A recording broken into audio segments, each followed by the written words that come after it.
जय हिंद बच्चों, welcome to the English question answer session with Garima Batra. आज हम देखने जा रहे हैं आपकी क्लास 10th की टेक्स्ट बुक फर्स्ट फ्लाइट के लेसन नंबर 7 द नेकलेस के क्वेश्चन आंसर्स को। साथ ही इसका हिंदी मीनिंग भी दिया है। आप इन क्वेश्चन आंसर्स को पॉज करके अपनी नोटबुक में नोट कर सकते हैं, साथ ही इसके हिंदी अर्थ को भी समझ सकते हैं। इस चैनल को सब्सक्राइब भी कर लीजिएगा ताकि आपको बाकी के 10th, 11th, 12th के सभी लेसन्स के क्वेश्चन आंसर, एक्सप्लेनेशंस, ग्रामर और राइटिंग सेक्शन के वीडियो एक ही चैनल पर मिल सकें और ये सभी परीक्षा के लिए बहुत महत्वपूर्ण है। What kind of a person is Ma'am Loisel and why is she always unhappy? Loisel किस तरह की इंसान है और वो हमेशा दुखी क्यों रहती है? And the answer is Ma'am Loisel is a young, pretty and ordinary woman. Ma'am Loisel एक युवा, सुंदर लेकिन साधारण महिला है। साधारण यानी साधारण बैकग्राउंड की।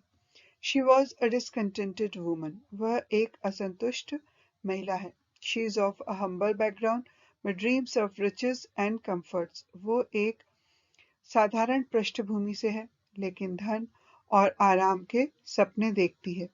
She is proud of her beauty and wants to be admired. उसे अपनी सुंदरता पर गर्व है और वह प्रशंसा पाना चाहती है।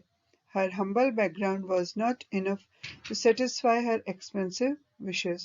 उसकी साधारण पृष्ठभूमि उसकी महंगी इच्छाओं को पूरा करने के लिए पर्याप्त नहीं है। So she remained angry all the time. और इसीलिए वह हर समय गुस्से में रहती है। What kind of a person is Ma'am Loisel's husband? Ma'am Loisel के पति कैसा व्यक्ति है? And the answer is her husband M. Loisel is an ordinary and average young man. Ma'am Loisel के पति एक साधारण और औसत युवक हैं। He is a clerk by profession. वह पेशे से एक क्लर्क हैं। Still he is contented with his job. और वो अपनी नौकरी से संतुष्ट है। He is a caring man. वह एक देखभाल करने वाला व्यक्ति है। He is excited to show the dinner invitation to his wife. वह अपनी पत्नी को रात्रि भोज का निमंत्रण दिखाने के लिए उत्साहित है। जो ये पूरा आंसर याद नहीं कर सकते वे बच्चे He is a clerk by profession. Still he is contented with his job. यहाँ तक भी लिख सकते हैं answer. What fresh problem now disturbs Ma'am Loisel after getting a beautiful dress for the party? Party के लिए खूबसूरत सी ड्रेस लेने के बाद कौन सी नई परेशानी मैडम लॉयजल को परेशान कर रही थी? And the answer is after spending a fortune on a beautiful dress, Ma'am Loisel feels another problem that she does not have a beautiful jewel to go with her dress. एक खूबसूरत पोशाक पर ढेर सारा पैसा खर्च करने के बाद मैम लॉयजल को एक और समस्या महसूस होती है कि उसके पास अपनी पोशाक के साथ पहनने के लिए कोई सुंदर गहना नहीं है।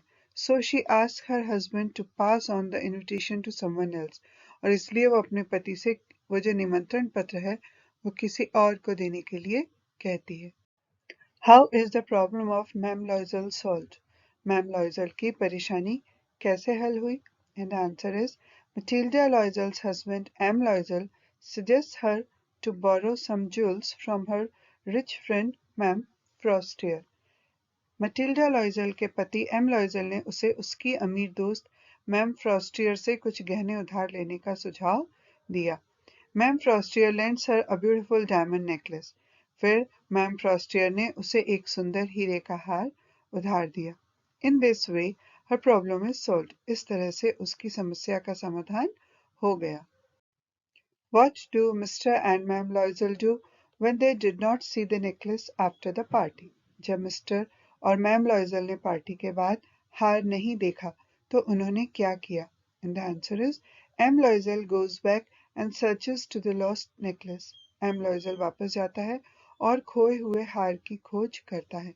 Then he goes to the police and to the cab offices. इसके बाद वो पुलिस और कैब के कार्यालय में भी जाता है। Also, they put out an advertisement in the newspaper and offer a reward to anyone who finds the necklace. साथ ही साथ उन्होंने अखबारों में एक विज्ञापन दिया और हार ढूंढने वाले को इनाम देने की भी पेशकश की। But all their efforts go in vain. लेकिन उनकी सारी कोशिशें बेकार चली गईं। How do Loisels replace the necklace? Loisels ने नेकलेस को रिप्लेस कैसे किया? And the answer is after all other efforts fail, Loisels decide to buy a new necklace to replace the lost one. अन्य सभी प्रयास विफल होने के बाद लॉयजल्स ने खोए हुए हार के स्थान पर एक नया हार खरीदने का निर्णय लिया। M. Loisel got 18,000 francs of his inheritance and borrowed the rest. M. Loisel ने अपनी विरासत के 18,000 फ्रैंक जमा किए और बाकी उधार ले लिए। Then the couple managed to buy the new necklace for 36,000 francs and returned it to the rightful owner. और फिर उस दंपति ने 36,000 फ्रैंक में नया हार खरीदने में कामयाबी हासिल की और इसे असली मालिक को लौटा दिया। अब यह कुछ लॉन्ग आंसर क्वेश्चंस हैं जो 3 या 4 नंबर के लिए पूछे जा सकते हैं। ये थोड़े से एनालिटिकल भी हैं। The course of the Loisels life changed due to the necklace. Comment, हार के कारण लॉयजल्स के जीवन की दिशा बदल गई। टिप्पणी कीजिए। And the answer is it takes लॉयजल्स a decade to pay back the money they borrowed to buy the necklace. लॉयजल्स को हार खरीदने के लिए जो पैसे उधार लिए थे उसे चुकाने में 1 दशक या 10 साल का समय लग गया। And it changed everything for them, और इसने उनके जीवन में सब कुछ बदल दिया। They had to move to the poorest quarters of the city. उन्हें शहर के सबसे गरीब इलाकों में जाना पड़ा। With no maids or assistants, Matilda had to cook, clean, mend, sew, bargain with the grocer and butcher to save every sou just for mere survival.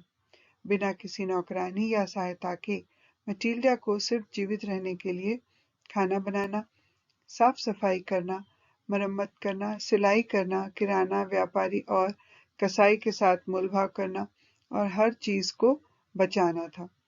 The husband had to work in the evening and night to pay their debt.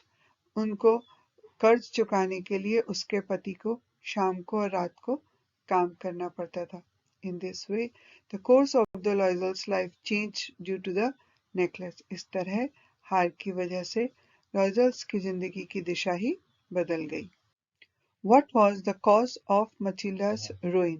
Matilda के बर्बादी का कारण क्या था? How could she have avoided it? वो इसे कैसे टाल सकती थी? And the answer is Matilda's pride and her materialistic aspirations, coupled with her dishonesty, paved the way for her ruin. Matilda का घमंड, उसकी भौतिकवादी आकांक्षाएं उसकी बेईमानी के साथ मिलकर उसके विनाश का मार्ग प्रशस्त करती हैं। She could have avoided it by learning to accept her current situation and being content with what she had. अपनी वर्तमान स्थिति को स्वीकार करना सीखकर और जो कुछ उसके पास था उसमें संतुष्ट रहकर वह इससे बच सकती थी। What would have happened to Matilda if she had confessed to her friend that she had lost her necklace? Matilda का क्या होता अगर उसने अपने दोस्त के सामने कबूल कर लिया होता कि उसने अपना हार खो दिया है। Truth and honesty would have saved Matilda from her doom. सच्चाई और ईमानदारी ने मटिल्डा को उसके विनाश से बचाया होता। If only she has been courageous enough to confess to her friend the truth of the necklace. सिर्फ यदि उसने इतनी हिम्मत की होती कि वो अपनी सहेली के सामने हार की सच्चाई कबूल कर लेती। She would have come to know that it was a fake one that cost a mere 500 francs. तो उसे पता चल जाता कि वो हार नकली था और उसकी कीमत सिर्फ 500 फ्रैंक थी। She would not have spent her husband's entire inheritance and borrowed 18,000 francs to pay for its replacement. उसने अपने पति की पूरी विरासत खर्च नहीं की होती और इसके प्रतिस्थापन के लिए भुगतान करने के लिए 18,000 फ्रैंक उधार नहीं लिए होते। In fact, she would have saved herself and her husband from 10 long years of crushing poverty, misery, and back-breaking labor. वास्तव में वह खुद को और अपने पति को 10 वर्षों की भीषण गरीबी, दुख और कमर तोड़ मेहनत से बचा लेती। Explain honesty is the best policy. समझाइए ईमानदारी सर्वोच्च नीति है? The answer is honesty is definitely the best policy. ईमानदारी निश्चित रूप से सर्वोत्तम नीति है. Falsehood and hypocrisy seem very attractive and rewarding at first. झूठ और पाखंड पहले तो बहुत ही आकर्षक और फायदेमंद लगते हैं. But the path they tread on leads to nothing but misery, evil and utter gloom. लेकिन जिस रास्ते पर वे चलते हैं वह दुख, बुराई और घोर निराशा के अलावा कुछ नहीं ले जाता. Honesty, on the contrary, seems to be a difficult choice in pursuit of material happiness. इसके विपरीत भौतिक सुख की खोज में ईमानदारी एक कठिन विकल्प लगती है.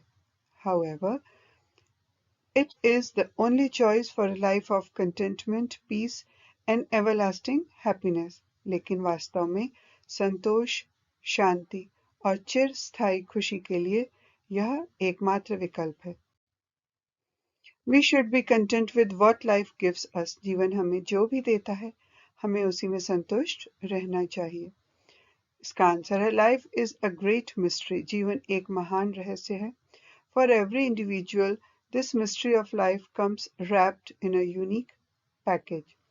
प्रत्येक व्यक्ति के लिए जीवन का ये रहस्य एक अनूठे पैकेज में लिपटा हुआ आता है. For some, it is all riches, comfort, name and fame. कुछ लोगों के लिए यह सब धन, आराम, नाम और प्रसिद्धि लेकर आता है. For some, it is nothing but sheer hunger, poverty, anguish and an everyday quest for bare survival. जबकि कुछ लोगों के लिए ये भूख, गरीबी, पीड़ा और नग्न अस्तित्व की रोजमर्रा की तलाश के अलावा कुछ भी नहीं है. One, however, must learn to live within one's means and be content with what one has. हालांकि व्यक्ति को अपने साधनों के भीतर रहना सीखना चाहिए और जो भी उसके पास है उसमें संतुष्ट रहना चाहिए. One may try to improve his lot by honest means, but eventually must be at peace with what one manages to have. कोई भी व्यक्ति ईमानदार तरीकों से अपनी स्थिति सुधारने का प्रयास कर सकता है, लेकिन अंत में उसे जो कुछ हासिल होता है उसमें ही शांति बनाए रखना चाहिए. तो हमने इस लेसन में सीखा हार्ड वर्क इज अ की टू सक्सेस. कड़ी मेहनत सफलता का एक कुंजी है. और I hope this video would be useful for you. मुझे उम्मीद है यह वीडियो आपके लिए यूजफुल रहा होगा. ये वीडियो आपको कैसा लगा कृपया कमेंट सेक्शन में लिखकर जरूर बताएं.